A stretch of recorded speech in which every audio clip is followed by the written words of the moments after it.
Hello, grade 9 learners! I am teacher Jucel, Bayucot from Jacinto de Malima Senior National High School of the Division of Hingaog City. Today, we are going to have the first lesson of the English 9 4th quarter. We are going to focus on this competency. Judge the relevance and worth of ideas, soundness of author's reasoning, and the effectiveness of the presentation. Are you ready? Very good! Let's start. In this time of pandemic at the digital age, online media play a crucial role as we obtain much of the information we need through many platforms available. Examples of social platforms are YouTube, Instagram, Facebook, Twitter, and many more. Each social media platform provides rapid dissemination of information, which also allows us to take access news to keep us updated. But we have to remember that not everything we see or hear in social media is true. Therefore, we should learn how to access and filter data before we react or believe in a certain issue. So, let's begin with our first activity. We will read the conversation between the two friends, Hannah and Mario.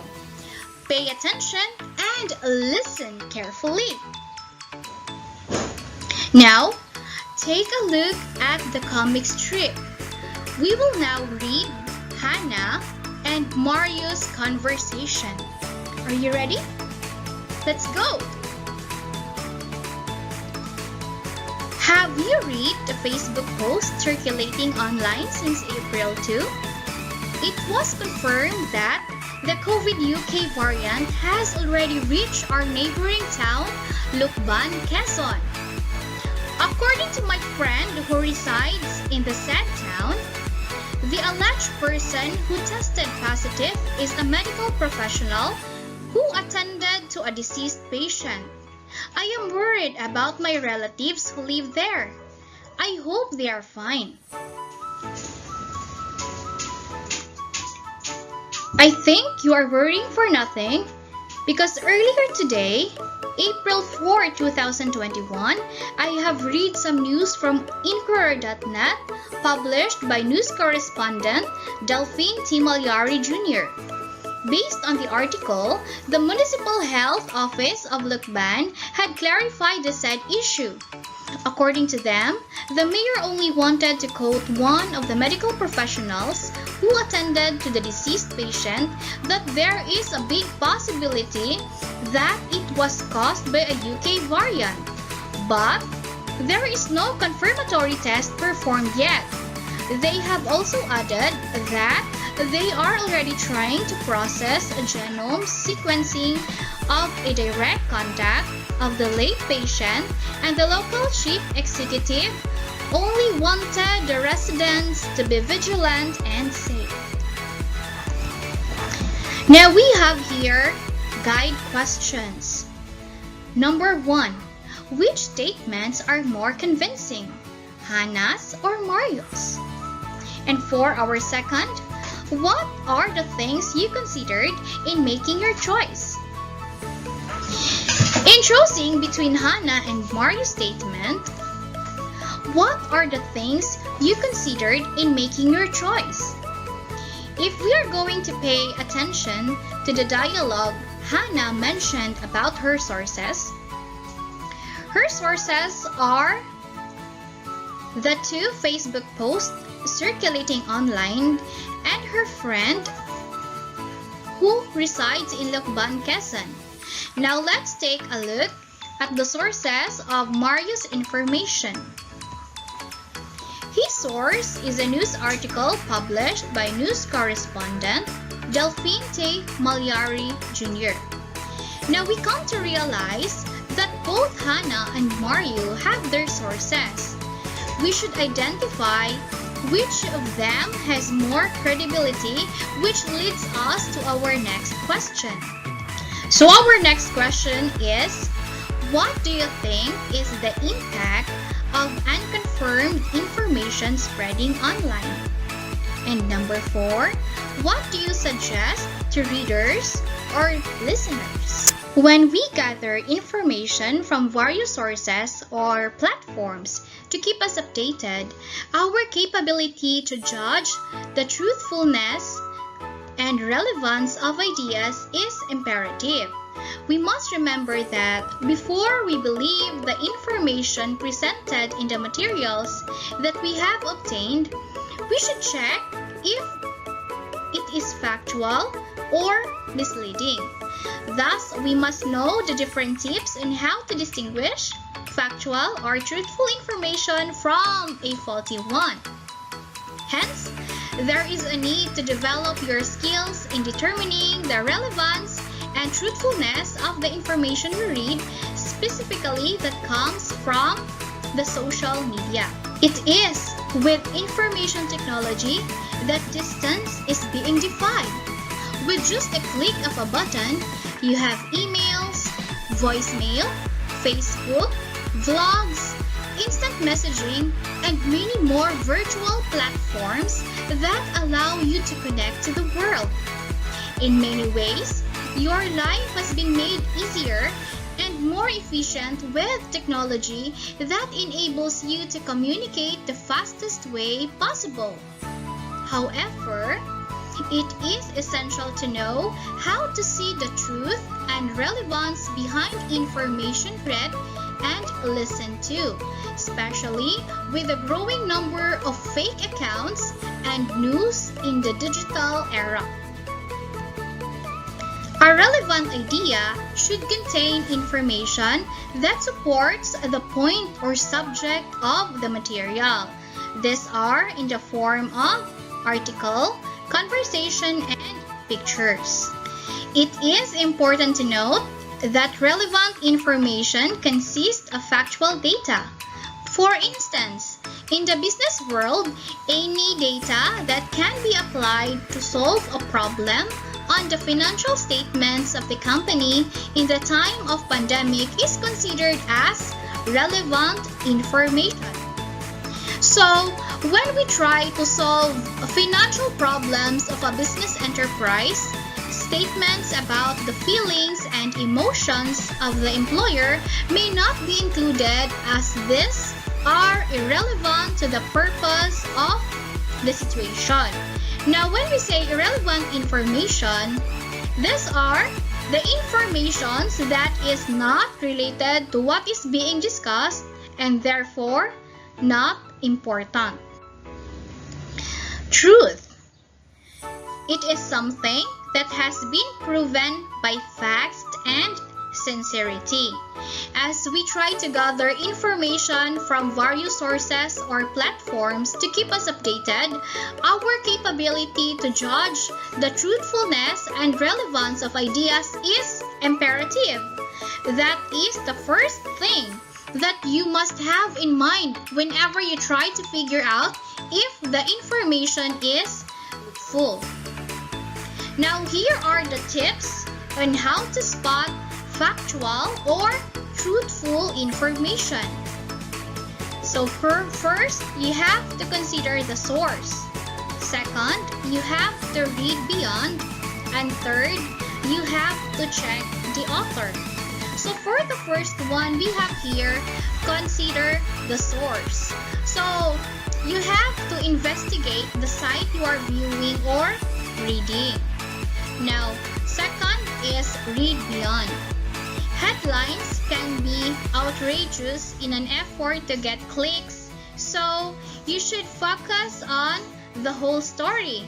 You have to read and look for details such as statistics, the date, the name, and etc. Now for the third one, check the author. Do a quick search on the author to find out if they are real and credible. Now, for our fourth one, we have verify supporting sources. This is very important since this is very common in social media platforms. Reposting old news stories does not mean they're relevant to current events. It should be updated. It's the same with the example that I have mentioned earlier, that if you are reporting on the total number of deaths of COVID-19 in the Philippines, then you're using a newspaper 2 months ago, then definitely it's not factual since it's outdated. And next we have check your biases. You need to consider if your own beliefs could affect your judgment. Were you able to understand our discussion? That's great! I guess that you are all set for our learning task 1 entitled Fast Check. Now that you have the different tips on how to spot factual and truthful information, let us verify your answers on the first activity. Let's do the fast check by accomplishing the table below. Now let me read the directions for the learning task 1. Put a check on the corresponding box for each item if it was clearly provided by the speaker. The person who will get the most checks is therefore the one stated truthful ideas. So, for the source, Hannah mentioned that her source is the Facebook post circulating on the internet, while Mario's source is the Inquire.net. So we will put the check mark to Mario's box. Very good. Next, we have the supporting details. Hannah is just giving her opinion about what she heard dealing the issue, while Mario presented in his statement the classification of the local health office. So the next check mark will place again to Mario's box. You are correct. Now let's proceed to the author. Did Hannah name the author? Very good, you are correct. Hannah did not mention the name of the author, while Mario was able to state the name of the correspondent. So, we will put the check mark to correct to Mario's box. In supporting sources, did Hannah present her sources? Good job! Again, Hannah did not mention any of her sources, only the post in Facebook and her fear regarding the issue.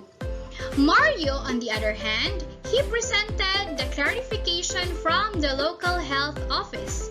So again, we will put the check mark to correct to Mario's box. Last, we have the date. Hannah presented her date, but Mario presented the most recent date. So the check mark will be placed to Mario's box. Did you get it right? Good job! Did you get a perfect score? Well done! Let's proceed now to our next learning task. This is a news article written by Zian Arcangel from CNN Philippines. You have to listen carefully and be ready to answer the questions. Now, we will read it together. Ready? Awesome! Let's start! The provinces of Bulacan, Rizal, Laguna, and Cavite have been placed under general community quarantine status along with Metro Manila until April 4. In line with this, the Interagency Task Force handling the government pandemic response also approved new restrictions to slow down the rise in COVID-19 cases. Under Resolution 104 approved by IATF, only essential travel into and out of Metro Manila and the 4 provinces are allowed. Those authorized to go out of their homes include workers in the government and private sector, health and emergency frontliners, persons traveling for medical or humanitarian reasons, persons going to the airport for overseas travel, and Filipinos returning from abroad. Mass gatherings, including large religious activities, are prohibited. Mass gatherings, including large religious activities, are prohibited. Weddings, baptism, and funeral service are allowed. Weddings, baptisms, and funeral services are allowed, but attendance is limited to 10 persons. Restaurants are limited to offering deliver and take-out services. Outdoor dining is allowed but only at 50% capacity. The private sector encouraged to adopt alternative work arrangements for employees and reduce their operational or on-site capacity between 30% to 50%, just like in the government executive branch. The IATF also discourages visits from persons outside one's immediate family or household. A curfew from 10 p.m. to 5 a.m. is enforced for 2 weeks. Sana po maintindihan ng lahat na this is for the common good. Alam po natin na nagplano na kayo at talagang you are looking forward to this Holy Week break po. Pero kung papayagan po tayo ng unabated travel ngayon, ay talagang mas mapapabilis ang pagkalat ng mga new variants sa iba't ibang parte pa ng Pilipinas. Presidential spokesperson Harry Roque. Despite the restrictions, Presidential spokesperson Harry Roque clarifies there is no lockdown in Metro Manila or the 4 nearby provinces under GCQ. That is because most businesses and public transportation are allowed to operate. Hindi po tayo nag-i-economic lockdown dahil bukas pa rin po ang mga industriya, bagamat ini-encourage nga natin yung work from home kung po pwede. Konti lang yung mga establishment na ating isinara. Bukas pa rin po ang ating ekonomiya, so po pwede pa rin pong magtrabaho. Local government units of the areas under GCQ are ordered to ensure compliance with health protocols as well as quarantine and isolation measures. Zian Arcangel, CNN Philippines. So get ready with your pen and paper. This time, I will read the questions and you are going to write your answer on your paper. Are you all set? Okay. So, for our first question, what is the purpose of the news clip? A. To inform. B. To entertain. C. To persuade. Or D. To encourage. Write your answers. Okay, you're done. Let's proceed now to number 2. What is the news all about? A. Economic lockdown among provinces under the general community quarantine. B. Holy Week break and essential activities allowed to be conducted during the holiday period. C. COVID-19 Interagency Task Force new approved resolution to slow down the rise in COVID-19 cases or the resolution number 104. D. COVID-19 Interagency Task Force considering tourism as an essential activity in the places under general community quarantine. Are you done writing your answers? Now, we will check if you got it right. For number 1, again, I will read the question. What is the purpose of the news clip? What is your answer? Very good. The correct answer is letter A, to inform. Now let's proceed to number 2. What is the news all about? What is your answer? Let's see if you got it right. The answer for number 2 is letter C. COVID-19 Interagency Task Force new approved resolution to slow down the rise in COVID-19 cases, or the resolution number 104. Did you get all the correct answer? Very good. Now, you have to remember this. Checking the legitimacy of the information will keep us from being a victim of fake news or faulty information. The judgment of ideas, points of view, and arguments presented in text or other platforms are important for students' growth as independent thinkers. Learning how to analyze and critically evaluate the information's truthfulness helps you develop a sound framework to test your arguments and enrich your points of view. Moreover, it is only through sound judgment and worth of ideas that students can distinguish among challenging claims for truth and determine which arguments and points of views they can trust and those of which they should be skeptical, especially when they view and or listen to the information in the internet or other technological advancement. Now, don't forget the points to consider in evaluating the truthfulness of the information. First, we have the source. Second, we have the author. Third, we have the details. Fourth, we have supporting sources. And fifth, we have the date. And last, we have the biases. Now, don't forget all the points to consider in evaluating the truthfulness of the information. Get ready with your pen and paper. This time, I will read the questions and write your answer on your paper. Are you all set? Okay, now I will read the directions. Analyze the following situations and decide whether it can help you obtain factual information or not. Put a check if yes and X if no. Ready? Let's start. Number 1. You are reading an article about the number of new positive cases of COVID-19. Then, you found out that the article is already out of date. Is it a check? Or is it an X? Number 2. Amanda saw a viral Twitter post from a known source who asserted that a medicinal plant is being used to cure COVID-19 patients. Write your answer. Is it a yes or a no? Number 3. A resource speaker in the seminar you're attending mentioned names of credible authors while expounding his ideas. What is your answer? Write it on the paper. Number 4.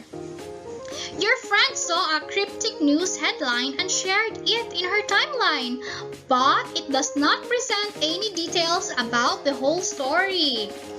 So what is your answer? Write it for number 4. Are you done? Let's proceed to number 5. A social media influencer stressed Filipinos have no right in the West Philippine Sea. However, he failed to cite any source to prove his claim. So what is your answer? Is it a yes or a no? Are you done? Very good. For your reflection, use the symbols in the box. Choose one which best describes your experience in working in each given task. Draw it on each given blank. Be guided with the description of each symbol. Are you done? Good job! And that ends our lesson for today. Once again, I am Teacher Jucel telling you to never say no to learning. Thank you and see you next time. Goodbye!